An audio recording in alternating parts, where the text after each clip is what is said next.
दर्शकों तुहाडा सब दा निੱਘਾ स्वागत है प्रोग्राम सच्चा सच विच जी। डॉक्टर साहब एंड वाले सैक्शन विच आपां गलबात करांगे। अज आपां जो गुरबाणी दे विचारां ने उस बारे तुहाडे विचार सुनांगे जी। डॉक्टर साहब की कहना चाहोगे? देखो बहुत बार अज जदों मनोविग्यानी जां जिन्हां नूं असीं साइकोलॉजिस्ट कहंदे हैं जी वो ये बयानदे ने कि मनुख दी शख्सियत जां इंसान दी शख्सियत ਦੀ ਤਾਮੀਰ ਦੇ ਵਿੱਚ ਦੋ ਮੁੱਖ ਫੈਕਟਰ ਹੁੰਦੇ ਨੇ।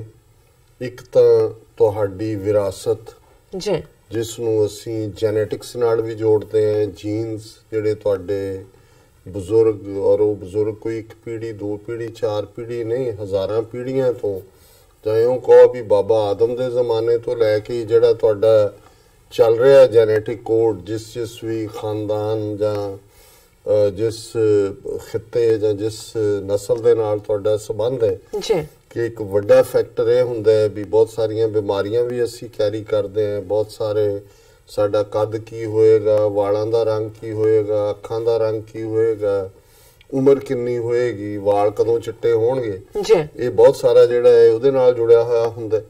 ਔਰ ਦੂਸਰਾ ਜਿਹੜਾ ਮਨੋਵਿਗਿਆਨੀਆਂ ਦਾ ਕਹਿਣਾ ਹੈ ਉਹ ਹੈ ਤੁਹਾਡਾ एनवायरनमेंट माहौल परवरिश ਤੁਹਾਡੀ ਕਿਵੇਂ ਹੋ ਰਹੀ ਹੈ, ਤੁਹਾਡਾ ਆਲਾ ਦੁਆਲਾ ਕੀ ਹੈ, ਤੁਹਾਡੇ ਘਰ ਦਾ ਮਾਹੌਲ ਕੀ ਹੈ, ਤੁਹਾਡੇ ਸਾਥੀਆਂ ਦਾ ਮਾਹੌਲ ਕੀ ਹੈ, ਤੁਹਾਨੂੰ ਸਕੂਲਿੰਗ ਕਿਸ ਕਿਸਮ ਦੀ ਮਿਲਦੀ ਹੈ ਜੀ। ਔਰ ਇੱਕ ਪਾਸੇ ਜਿਹੜੀ ਥਿਉਰੀ ਜਿਸ ਨੂੰ ਕਦੇ ਨਾਜ਼ੀਆਂ ਨੇ ਪ੍ਰਮੋਟ ਕਰਨ ਦੀ ਕੋਸ਼ਿਸ਼ ਕੀਤੀ, ਹੁਣ ਵੀ ਇੱਕ ਨੋਬਲ ਲੌਰੀਏਟ ਨੇ ਪਿੱਛੇ ਜੇ ਇਸ ਕਿਸਮ ਦਾ ਬਿਆਨ ਦਿੱਤਾ ਔਰ ਉਹਨੂੰ ਕਈ ਜਿਹੜੀਆਂ ਫੈਕਲਟੀਜ਼ ਦੇ ਵਿੱਚ ਜਾਂ ਉਹਦੀ ਮੈਂਬਰਸ਼ਿਪ ਸੀ ਉਹਨੂੰ ਕੈਂਸਲ ਕੀਤਾ।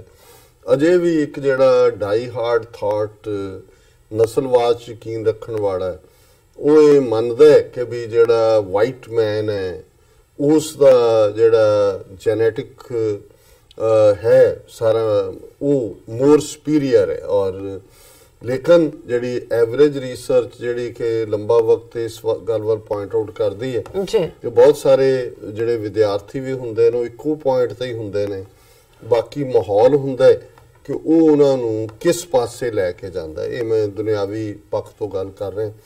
ਪਰ ਪਿਛਲੇ ਦਿਨਾਂ 'ਚ ਮੈਂ ਕਿਉਂਕਿ ਹਮੇਸ਼ਾ ਹੀ ਪਾਕਿਸਤਾਨ ਦੀ ਇਸ ਫਕੀਰ ਜੋੜੀ ਜਿਹੜੇ ਦੋਨੋਂ ਹੀ ਦੁਨੀਆ 'ਚ ਨਹੀਂ ਨੇ ਜਿਨ੍ਹਾਂ 'ਚ ਅਸ਼ਫਾਕ ਅਹਿਮਦ ਔਰ ਬਾਨੋ ਕੁਦਸੀ ਹੈ ਉਹਨਾਂ ਦਾ ਮੈਂ ਜ਼ਿਕਰ ਕਰਦਾ। ਔਰ ਪਾਕਿਸਤਾਨ ਦੇ ਟੀਵੀ ਡਰਾਮੇ ਜਿਨ੍ਹਾਂ ਨੇ ਇੱਕ ਜ਼ਮਾਨਿਆਂ 'ਚ 1960ਵਿਆਂ 'ਚ ਜਾਂ 70ਵਿਆਂ 80ਵਿਆਂ 'ਚ ਖਾਸ ਤੌਰ 'ਤੇ ਮੈਂ ਸਮਝਦਾ ਵੀ ਉਸ ਜ਼ਮਾਨੇ ਦੇ ਵਿੱਚ ਜਿਹੋ ਜਿਹਾ ਈਵਨ ਕਲਾਸਿਕਸ ਅਜੇ ਬਾਲੀਵੁੱਡ ਨੇ ਵੀ ਸੈੱਟ ਨਹੀਂ ਸੀ ਕੀਤੇ, ਇਸ ਲੈਵਲ ਦੇ ਉਹਨਾਂ ਦੇ ਡਰਾਮੇ ਸੀ ਔਰ ਉਹਦੇ 'ਚ ਇਸ ਜੋੜੀ ਦਾ ਵੱਡਾ ਰੋਲ ਸੀ ਕਿਉਂਕਿ ਬਹੁਤੇ ਸਕ੍ਰਿਪਟ ਰਾਈਟਰ ਸੀ।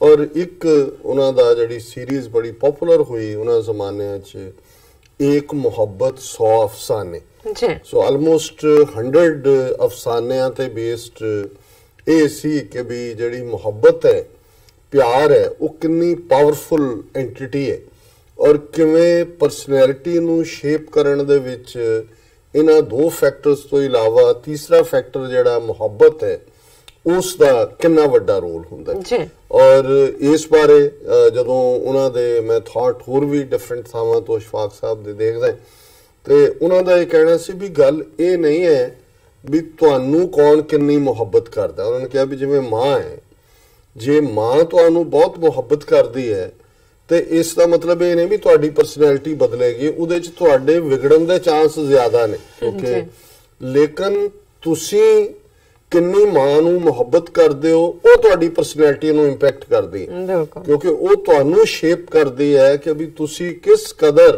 ਕਿਉਂਕਿ ਜਿਉਂ-ਜਿਉਂ ਜਿੰਨਾ ਤੁਸੀਂ ਮਾਂ ਨੂੰ ਪਿਆਰ ਕਰੋਗੇ ਤੁਸੀਂ ਫਿਰ ਮਾਂ ਵਰਗੇ ਗੁਣ ਵੀ ਲੈਣਾ ਚਾਹੋਗੇ। ਮਾਂ ਦੀ ਤੁਸੀਂ ਹਰ ਚੀਜ਼ ਨੂੰ ਮੁਹੱਬਤ ਕਰੋਗੇ ਉਸ ਵਰਗੇ ਹੀ ਫਿਰ ਉਹਦੀ ਵਰਗੀ ਪੇਸ਼ੈਂਸ, ਉਹਦੀ ਵਰਗੀ ਦਾਨਾਈ, ਉਹਦੇ ਵਰਗੀ ਸੈਲਫਲੈਸਨੈਸ ਇਹ ਤੁਹਾਡੇ 'ਚ ਆਏਗੀ। ਪਰ ਜੇ ਤੁਹਾਨੂੰ ਕੋਈ ਮੁਹੱਬਤ ਕਰਦਾ ਤੇ ਉਹ ਤੁਹਾਡੀ ਅਨਾ ਨੂੰ, ਤੁਹਾਡੀ ਹਉਮੈ ਨੂੰ, ਤੁਹਾਡੀ ਈਗੋ ਨੂੰ ਜਿਹੜਾ ਉਹ ਹੋਰ ਵੀ ਸਿਰ ਤੇ ਚਾੜਦਾ ਉਹ ਤੁਹਾਨੂੰ ਵਿਗਾੜਨ 'ਚ ਜ਼ਿਆਦਾ ਮਦਦਗਾਰ ਹੁੰਦਾ ਰਾਦਰ ਦੈਨ ਦੂਸਰੇ। ਪਰ ਮੈਂ ਜੇ ਇਸ ਨੂੰ ਹੋਰ ਵੀ ਜਿਹੜਾ ਸਪਿਰਿਚੁਅਲ ਦਾਇਰਾਕਾਰ ਦੇ ਵਿੱਚ ਰੂਹਾਨੀ ਦਾਇਰਾਕਾਰ 'ਚ ਦੇਖਾਂ ਕਿ ਵੀ ਜ਼ਾਹਰਾ ਤੌਰ ਦੇ ਉੱਤੇ ਜਦੋਂ ਅਸੀਂ ਹੁਣ ਬਹੁਤ ਵਾਰ ਜਿਹੜੇ ਕੁਝ ਲੋਕ ਜਿਨ੍ਹਾਂ ਨੂੰ ਅਸੀਂ ਸੁਭਾਵਕਨ ਸ਼ੱਕੀ ਨੇ, ਉਹ ਰੱਬ ਦੀ ਹੋਂਦ ਹੋਏ ਜਾਂ ਰੂਹਾਨੀਅਤ ਦੀ ਹੋਂਦ ਹੋਏ, ਉਹਨਾਂ ਦਾ ਇਹ ਕਹਿਣਾ ਹੁੰਦਾ ਹੈ ਕਿ ਜੀ ਉਹੀ ਪਾਠ ਰੋਜ਼ ਪੜ੍ਹਿਆ ਜਾਂਦਾ ਹੈ, ਉਹੀ ਤੋਤਾ ਰਟਣ ਦਾ ਕੀ ਫਾਇਦਾ ਹੈ, ਜਾਂ ਉਸੇ ਚੀਜ਼ ਨੂੰ ਬਾਰ-ਬਾਰ ਦੁਹਰਾਉਣ ਦਾ ਕੀ ਫਾਇਦਾ ਹੈ, ਉਹ ਤਾਂ ਹੈ ਹੀ ਹੈ ਵੀ ਰੱਬ ਜੇ ਹੈ ਤੇ ਉਹ ਹੈ। ਨਹੀਂ, ਇਹ ਗੱਲ ਨਹੀਂ। ਜਦੋਂ ਤੁਸੀਂ ਕਿਸੇ ਨੂੰ ਮੁਹੱਬਤ ਕਰਦੇ ਹੋ, ਤੁਸੀਂ ਉਸ ਦੀ ਗੱਲ ਬਾਰ-ਬਾਰ ਕਰਨਾ ਚਾਹੁੰਦੇ ਹੋ, ਆਨੇ ਬਹਾਨੇ ਤੁਸੀਂ ਉਸ ਨੂੰ ਆਪਣੀ ਗੱਲਬਾਤ ਦਾ ਵਿਸ਼ਾ ਬਣਾਉਂਦੇ ਹੋ, ਫਿਰ ਤੁਸੀਂ ਉਹਦੇ ਵਰਗੇ ਹੋਣਾ ਚਾਹੁੰਦੇ ਹੋ। ਜਦੋਂ ਕਬੀਰ ਸਾਹਿਬ ਨੇ ਫਰਮਾਇਆ ਕਿ ਹਰ ਜਨ ਐਸਾ ਚਾਹੀਏ ਜੈਸਾ ਹਰ ਹੀ ਹੋਏ, ਪਹਿਲਾਂ ਉਹਨਾਂ ਨੇ ਪੂਰੇ ਉਹਨਾਂ ਦੇ ਸ਼ਲੋਕ ਨੇ ਕਿ ਭਾਈ ਜਿਹੜਾ ਰੱਬ ਕਿਉਂ ਜਿਹਾ ਹੋਏ, ਜਿਹੜਾ ਰੱਬ ਦਾ ਬੰਦਾ ਹੈ ਕਿਉਂ ਰੋੜਾ ਹੋਏ ਰੋ ਬਾਟ ਕਾ ਤਜ ਮਨ ਕਾ ਅਭਿਮਾਨ, ਐਸਾ ਕੋਈ ਸਾਧ ਹੋਏ ਤਾਏ ਮਿਲੇ ਭਗਵਾਨ ਕੇ ਤੂੰ वट्टा बन जा रस्ते दा, इन्नी निम्रता होए फिर रोड़ा हुआ तो क्या हुआ, पंथी को दुख दे हर जन ऐसा चाहिए ज्यों धरनी मैं कि भी जे पत्थर बन गए तो वजेगा, आन जान वालियां दे पैरां 'च दुख होएगा। भी रब दा बंदा ते जेड़ा है वो मिट्टी होना चाहिए, मिट्टी वांग, ताकि तकलीफ भी ना होए। फिर खे हुई तो क्या ब्याह जोड़ लागे अंग, हर जन ऐसा चाहिए ज्यों पानी सरबंग, कि जिहड़ी घट्ट है जदों उड़दा अखां 'च पैंदा है किवें खराब कर दिंदा है सब नूं। और उन्होंने कहा भी नहीं, हर जन जिहड़ा रब दा बंदा इवें ही होना चाहिए जिवें पानी है, बिल्कुल निर्मल वांग। पर फिर नाल ही ये फिर सवाल खड़ा है कि भी जे पानी है जिहड़ा वो भी सीरा ताता होए, वो भी गर्म ठंडा हुंदा है, हर जन ऐसा चाहिए जैसा हर ही होए। हुण ये है गल असली कि जिहदी गल असीं करदे हां ਅਸੀਂ ਉਹਦੇ ਵਰਗਾ ਹੋਣਾ ਲੋਚਦੇ। ਔਰ ਗੁਰਬਾਣੀ ਦੇ ਵਿੱਚ ਜਾਂ ਰੂਹਾਨੀ ਦੁਨੀਆ ਦੇ, ਔਰ ਇਹੀ ਗੱਲ ਜਦੋਂ ਅਸੀਂ ਪਾਠ ਦੀ ਗੱਲ ਕਰਦੇ ਹਾਂ ਜਾਂ ਈਵਨ ਇਸਲਾਮ ਦੇ ਵਿੱਚ 5 ਨਮਾਜ਼ਾਂ ਦੀ ਗੱਲ ਹੈ, ਸੂਰਜ ਚੜ੍ਹਨ ਤੋਂ ਪਹਿਲਾਂ ਤੁਸੀਂ ਉਸ ਨੂੰ ਯਾਦ ਕਰਦੇ ਹੋ। ਹੁਣ ਸਿੱਖੀ ਦੇ ਵਿੱਚ ਤਾਂ ਅਸੀਂ 3 ਸੂਰਜ ਚੜ੍ਹਨ ਤੋਂ ਪਹਿਲਾਂ ਦਾ ਨਿਤਨੇਮ ਹੈ, ਸੂਰਜ ਡੁੱਬਣ ਦੇ ਨਾਲ ਰਹਿ ਰਾਸ ਹੈ, ਸੌਣ ਤੋਂ ਪਹਿਲਾਂ ਸੋਹਿਲ ਹੈ। ਇਸਲਾਮ ਦੇ ਵਿੱਚ 5 ਨਮਾਜ਼ਾਂ ਦੀ ਗੱਲ ਹੈ। ਔਰ ਉਹਨਾਂ ਨਮਾਜ਼ਾਂ ਦੇ ਵਿੱਚ ਜਿਹੜੀ ਹੈ ਪਹਿਲੀ ਜਿਹਨੂੰ ਫਜ਼ਰ ਦੀ ਨਮਾਜ਼ ਕਹਿੰਦੇ ਨੇ, ਸੂਰਜ ਚੜ੍ਹਨ ਤੋਂ ਪਹਿਲਾਂ ਤੁਸੀਂ ਉਸ ਨੂੰ ਯਾਦ ਕਰਨਾ ਹੈ ਕਿਉਂਕਿ ਤੁਹਾਡੇ ਦਿਨ ਦੀ ਸ਼ੁਰੂਆਤ ਹੈ। ਫਿਰ ਤੁਸੀਂ ਦੁਪਹਿਰ ਵੇਲੇ ਜਦੋਂ ਸਿਖਰ ਦੁਪਹਿਰ ਢਲਣ ਲੱਗਦੀ ਹੈ, ਫਿਰ ਤੁਸੀਂ ਅਸਰ ਔਰ ਫਿਰ ਸ਼ਾਮ ਨੂੰ ਜਿਹੜੀ ਹੈ ਮਗਰਬ ਔਰ ਰਾਤ ਤੱਕ ਪਹੁੰਚਦੇ ਆ ਈਸ਼ਾ। ਇਹ ਉਹਨਾਂ ਦੇ 5 ਡਿਵੀਜ਼ਨਸ ਨੇ ਡਿਫਰੈਂਟਲੀ। ਹੁਣ ਜ਼ਾਹਰਾ ਤੌਰ ਦੇ ਉੱਤੇ ਇਹ ਬਾਰ-ਬਾਰ ਰਿਮਾਈਂਡਰ ਹੈ ਜਦੋਂ ਤੁਸੀਂ ਰੱਬ ਦੇ ਨਾਲ ਗੱਲਾਂ ਕਰਦੇ ਹੋ, ਬਾਣੀ ਦਾ ਪੜ੍ਹਨਾ ਇਹ ਤੋਤਾ ਰਟਨ ਨਹੀਂ ਹੈ। ਤੁਸੀਂ ਜਿਹਦੀ ਗੱਲ ਕਰਦੇ ਹੋ ਉਹਦੇ ਵਰਗਾ ਹੋਣਾ ਲੋਚਦੇ ਹੋ। ਰੱਬ ਸੋਹਣਾ ਹੈ, ਰੱਬ ਪਿਆਰਾ ਹੈ, ਰੱਬ ਦਿਆਲੂ ਹੈ, ਰੱਬ ਕਿਰਪਾਲੂ ਹੈ, ਰੱਬ ਹਰ ਇੱਕ ਦੇ ਨਾਲ ਜਿਹੜਾ ਉਹ ਇੱਕੋ ਜਿਹਾ ਉਹ ਜਿਹੜਾ ਉਹ ਦੇਖਦਾ ਹੈ ਹਰ ਇੱਕ ਨੂੰ। ਇਹ ਸਾਰੇ ਗੁਣ ਨੇ ਹੌਲੀ ਹੌਲੀ ਹੌਲੀ ਜਿਹਦੀਆਂ ਗੱਲਾਂ ਤੁਸੀਂ ਕਰਦੇ ਹੋ ਉਹਦੇ ਵਰਗਾ ਹਰ ਜਨ ਐਸਾ ਚਾਹੀਏ ਜੈਸਾ ਹਰ ਹੀ ਹੋਏ, ਤੁਸੀਂ ਉਹਦੇ ਵਰਗਾ ਹੋਣਾ ਲੋਚਦੇ ਹੋ। ਔਰ ਇਹੀ ਜਦੋਂ ਗੁਰਬਾਣੀ ਦੇ ਵਿੱਚ ਰੱਬ ਨੂੰ ਯਾਦ ਕਰਨ ਤੋਂ ਬਾਅਦ ਦੂਸਰਾ ਜਿਹੜਾ ਐਮਫੈਸਿਸ ਹੈ ਜਾਂ ਜ਼ੋਰ ਹੈ ਉਹ ਸੰਗਤ ਦੇ ਉੱਤੇ।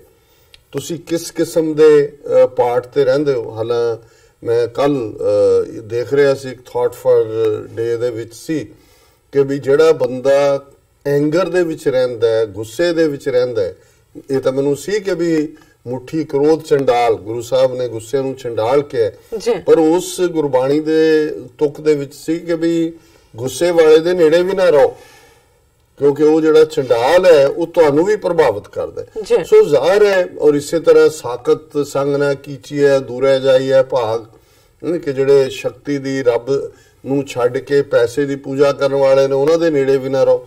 ਸੋ ਗੱਲ ਸੰਗਤ ਦਾ ਪ੍ਰਭਾਵ ਹੈ ਕਿ ਤੁਸੀਂ ਜਿਸ ਸੰਗਤ ਦੇ ਵਿੱਚ ਜਾਂਦੇ ਚਲੇ ਜਾਂਦੇ ਹੋ ਉਹਦਾ ਪ੍ਰਭਾਵ ਕਬੂਲਦੇ ਹੋ। ਸੋ ਅੱਜ ਕਿਉਂਕਿ ਭਾਈ ਗੁਰਦਾਸ ਜੀ ਦੇ ਕਬਿਤ ਸਵਈਏ ਅਸੀਂ ਵਿਚਾਰਦੇ ਔਰ 249 ਨੰਬਰ ਉਹਨਾਂ ਦਾ ਸਵਈਆ, ਕੁੱਲ 675 ਕਬਿਤ ਸਵਈਏ ਨੇ।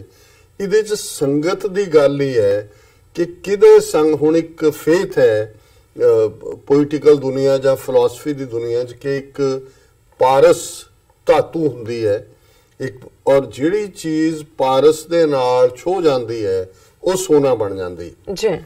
ਔਰ ਇਹਨੂੰ ਹੀ ਆਧਾਰ ਬਣਾ ਕੇ ਭਾਈ ਗੁਰਦਾਸ ਜੀ ਨੇ ਇਸ ਕਬਿਤ ਸਵਈਏ 'ਚ ਜ਼ਿਕਰ ਕੀਤਾ ਹੈ। ਚਰਨ ਕਮਲ ਗੁਰ ਕੰਚਨ ਭੈ ਮਨੂਰ।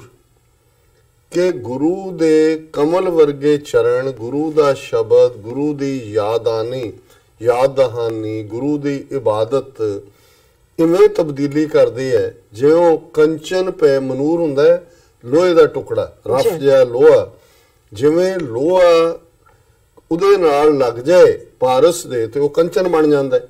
ਔਰ ਇਸੇ ਤਰ੍ਹਾਂ ਗੁਰੂ ਦੇ ਸ਼ਬਦ ਦੇ ਨਾਲ ਜੁੜ ਕੇ ਅਸੀਂ ਲੋਹੇ ਵਰਗੀ ਮੱਤ ਵਾਲੇ ਸੋਨੇ ਵਾਂਗ ਜਿਹੜਾ ਉਹ ਉਜਵਲ ਪਵਿੱਤਰ ਹੋ ਜਾਂਦੇ ਆ। ਕੰਚਨ ਪਾਰਸ ਭੈ ਪਾਰਸ ਪਰਸ ਕੇ, ਪਹਿਲਾਂ ਲੋਹਾ ਸੋਨਾ ਬਣਿਆ, ਫਿਰ ਸੋਨਾ ਪਾਰਸ ਦੇ ਨਾਲ ਜੇ ਲੱਗਾ ਰਹੇ ਲਗਾਤਾਰ ਤੇ ਸੋਨਾ ਵੀ ਪਾਰਸ ਬਣ ਜਾਂਦਾ ਜੀ। ਉਹ ਵੀ ਚੰਦਨ ਹੋਏ ਰਹੇ ਬਸੇ ਜੋ ਜੰਦਨ ਪਾਸ। ਸੋ ਭਾਈ ਸਾਹਿਬ ਕਹਿੰਦੇ ਨੇ ਵੀ ਇਵੇਂ ਕੰਚਨ ਪਾਰਸ ਭੈ ਪਾਰਸ ਪਰਸ ਕੇ, ਪਾਰਸ ਦੇ ਨਾਲ ਲੱਗ ਕੇ ਫਿਰ ਕੰਚਨ ਜਿਹੜਾ ਸੋਨਾ ਉਹ ਵੀ ਪਾਰਸ ਹੋ ਜਾਂਦਾ ਹੈ।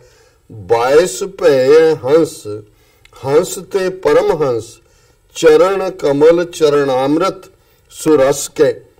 22 ਕਹਿੰਦੇ ਨੇ ਕਾਂ ਨੂੰ, ਕਿ ਜੇ ਕਾਂ ਹੰਸ ਦੀ ਸੰਗਤ ਦੇ ਵਿੱਚ ਆ ਜਾਏ ਤੇ ਉਹ ਹੰਸ ਬਣ ਜਾਏਗਾ ਜੀ, ਤੇ ਫਿਰ ਜਿਹੜਾ ਹੰਸ ਹੈ ਉਹ ਹੰਸਾਂ ਦੇ ਵਿੱਚ ਰਹੇਗਾ ਤੇ ਪਰਮਹੰਸ ਬਣ ਜਾਏਗਾ। ਉਹਦੇ ਚ ਪਰਮਹੰਸ ਵਾਲੀ ਜਿਹੜੀ ਵਿਜ਼ਡਮ ਹੈ ਔਰ ਸੁਪਰੀਮ ਇੰਟੈਲੀਜੈਂਸ ਆ ਉਹ ਆ ਜਾਏਗੀ। ਚਰਨ ਕਮਲ ਚਰਨਾਮ੍ਰਿਤ ਸੁਰਸ ਕੇ, ਜਿਵੇਂ ਗੁਰੂ ਦੇ ਚਰਨਾਂ ਦੇ ਅੰਮ੍ਰਿਤ ਰੂਪ ਦੇ ਨਾਲ ਜੁੜ ਕੇ ਸਿੱਖ ਜਿਹੜਾ ਹੈ ਉਹ ਉਵੇਂ ਹੀ ਪਰਮਹੰਸ ਹੋਏਗਾ ਜਿਵੇਂ ਕਾਂ ਹੰਸਾਂ ਦੇ ਵਿੱਚ ਰਹਿ ਕੇ ਹੰਸ ਬਣ ਜਾਂਦਾ ਹੈ ਔਰ ਹੰਸ ਅਲਟੀਮੇਟਲੀ ਪਰਮਹੰਸ ਦਾ ਸਫ਼ਰ ਤੈਅ ਕਰਦਾ ਹੈ। ਸੇਬਲ ਸਕਲ ਫਲ ਸੁਗੰਧ, ਬਾਂਸ ਸੂਕਰੀ ਸੈ, ਕਾਮ ਤੇਨ ਕਰਨਾ ਬਰਸ ਕੈ, ਸ਼੍ਰੀ ਗੁਰੂ ਚਰਨ ਰਾਜ ਮਹਿਮਾ ਅਗਾਧ ਬੋਧ, ਲੋਗ ਵੇਦ ਗਿਆਨ ਕੋਟ ਬਿਸਮ ਨਮਸਕੈ। ਸੇਬਲ ਹੁੰਦਾ ਸਿੰਬਲ। ਹੁਣ ਸਿੰਬਲ ਵਰਗਾ ਜਿਹਦੇ ਚ ਜਿਹੜਾ ਸਿੰਬਲ ਰੁੱਖ ਸਰਾਇਰਾ ਜਿਸ ਨੂੰ ਕਹੇ ਵੀ ਉਹ ਲੱਗਦਾ ਵੀ ਇਹਦੇ ਚ ਕਾਟਨ ਹੈ, ਇਹਦੇ ਚ ਕਪਾਹ ਹੈ, ਲੇਕਿਨ ਉਹ ਫਜ਼ੂਲ ਹੁੰਦਾ। ਲੇਕਿਨ ਭਾਈ ਸਾਹਿਬ ਕਹਿੰਦੇ ਨੇ ਕਿ ਜੇ ਸੇਬਲ ਜਿਹੜਾ ਹੈ ਉਹ ਸੱਚਮੁੱਚ ਉਸ ਨੂੰ ਸੰਗਤ ਮਿਲੇ ਤੇ ਉਹ ਕਪਾਹ ਵਾਂਗ ਬਣ ਜਾਂਦਾ ਹੈ। ਇਸੇ ਤਰ੍ਹਾਂ ਬਾਂਸ ਔਰ ਸੂਰ, ਬਾਂਸ ਜਿਹੜਾ ਹੈ ਚੰਦਨ ਦੇ ਨੇੜੇ ਰਹੇ ਤੇ ਉਹ ਬਾਂਸ ਜਿਹੜਾ ਉਹ ਚੰਦਨ ਬਣ ਜਾਂਦਾ ਹੈ। ਔਰ ਸੂਕਰੀ ਜਿਹੜੀ ਸੂਰਨੀ ਹੈ ਅਦਰਵਾਈਜ਼ ਤੇ ਉਸ ਦੇ ਬੱਚੇ ਜਿਹੜੇ ਨੇ ਉਹ ਸੂਰ ਵਾਂਗ ਹੀ ਹੁੰਦੇ ਨੇ। ਲੇਕਿਨ ਜੇ ਰੱਬ ਦੇ ਨੇੜੇ ਕਾਮ ਤੇਨ ਬਰਸ ਕੇ, ਉਹਦੇ ਚ ਵੀ ਤਬਦੀਲੀ ਹੋ ਸਕਦੀ ਹੈ ਜੇ ਉਹਨੂੰ ਚੰਗੀ ਸੰਗਤ ਮਿਲੇ। ਔਰ ਇਸੇ ਤਰ੍ਹਾਂ ਭਾਈ ਸਾਹਿਬ ਕਹਿੰਦੇ ਨੇ ਗੁਰੂ ਦੇ ਚਰਨਾਂ ਦੀ ਰੱਜ ਡਸਟ, ਉਸ ਦੀ ਮਹਿਮਾ ਅਗਾਧ ਬੋਧ ਹੈ, ਲੋਗ ਵੇਦ ਗਿਆਨ ਕੋਟ ਬਿਸਮ ਨਮਸਕੈ। ਕਿ ਭਾਈ ਜਿਹੜੇ ਲੋਕ ਗੁਰੂ ਦੇ ਚਰਨਾਂ ਦੇ ਨਾਲ ਗੁਰੂ ਦੇ ਸ਼ਬਦ ਦੇ ਨਾਲ ਜੁੜ ਜਾਂਦੇ ਨੇ ਉਹਨਾਂ ਦੇ ਸਾਹਮਣੇ ਹਜ਼ਾਰਾਂ ਵੇਦਾਂ ਦੇ ਗਿਆਤਾ ਜਿਹੜੇ ਨੇ ਉਹ ਵੀ ਆ ਕੇ ਸਿਰ ਝੁਕਾਉਂਦੇ ਨੇ, ਕਿਉਂਕਿ ਅਲਟੀਮੇਟਲੀ ਗੁਰੂ ਵਾਂਗ ਉਹ ਵੀ ਜਿਹੜੇ ਨੇ ਚੰਗੇ ਗੁਣਾਂ ਦੇ ਧਾਰਨੀ ਹੋ ਜਾਂਦੇ। ਜੀ ਡਾਕਟਰ ਸਾਹਿਬ ਤੁਹਾਡਾ ਬਹੁਤ ਬਹੁਤ ਸ਼ੁਕਰੀਆ, ਤੁਸੀਂ ਅੱਜ ਦੇ ਅਹਿਮ ਇਸ਼ੂ ਤੇ ਅੱਜ ਦਾ ਵਿਚਾਰ ਸਾਡੇ ਦਰਸ਼ਕਾਂ ਨਾਲ ਸਾਂਝਾ ਕੀਤਾ। ਸਟੰਬਲਿੰਗ ਵੀਅਰਸ ਕੋਲ ਲੈਣੇ ਆ ਇਜਾਜ਼ਤ। ਵੀਅਰਸ ਸਾਡੇ ਪ੍ਰੋਗਰਾਮ ਦਾ ਸਮਾਂ ਇੱਥੇ ਸਮਾਪਤ ਹੁੰਦਾ। ਤੁਸੀਂ ਆਪਣੀ ਰਾਏ ਤੇ ਸੁਝਾਅ ਸਾਨੂੰ ਭੇਜਣਾ ਭੁੱਲਣਾ ਸਾਡੇ ਇਸ ਪਤੇ ਤੇ sos@tvag4.tv ਤੇ ਅਸੀਂ ਆਪਣਾ ਪ੍ਰੋਗਰਾਮ ਫਿਰ ਦੁਬਾਰਾ ਲੈ ਕੇ ਤੁਹਾਡੇ ਸਾਨੂੰ ਖਵਾਂਗੇ। ਤਦ ਤੱਕ ਲਈ ਮੈਨੂੰ ਤੇ ਆਪਣੇ ਰਸਨਾ ਮਾਗਿਆ ਦੋ। ਦੇਖਦੇ ਰਹੋ ਟੀਵੀ ਰਿਫੂ। ਬੁਲਾ ਦਿਓ ਫਤਿਹ। ਵਾਹਿਗੁਰੂ ਜੀ ਕਾ ਖਾਲਸਾ, ਵਾਹਿਗੁਰੂ ਜੀ ਕੀ ਫਤਿਹ।